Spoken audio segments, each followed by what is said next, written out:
So hello friends, normally তো আমি কোনো ফুড ব্লগার নই, তবুও আজকে একটা খাবার দেখলাম, খুব ভালো লাগলো, সেটা তোমাদেরকে দেখাবো।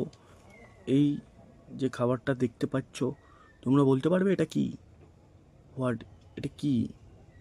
এটা শহরের লোক সাধারণত বলতে পারবে না, বাট গ্রামের লোকরা চিনলে চিনতে পারে। এটা হচ্ছে হিঞ্চের বড়া। ডিশটা দেখো,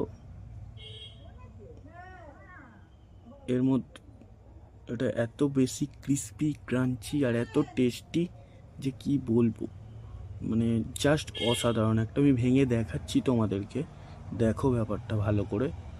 এটা এটা ভাঙছি, এর ভিতরটা দেখো, পুরো হিংচে পাতা দিয়ে ভর্তি। এটা শরীরের জন্য খুব খুব খুব উপকারী, মানে জাস্ট অসাধারণ। টেস্টও খুব সুন্দর, জাস্ট মাইন্ড ব্লোয়িং। এইটার মতো মানে খাবার আমি লাইফে আগে কোনোদিন দেখিও নি, শুনিও নি, বা এরকম কিছু। That's it.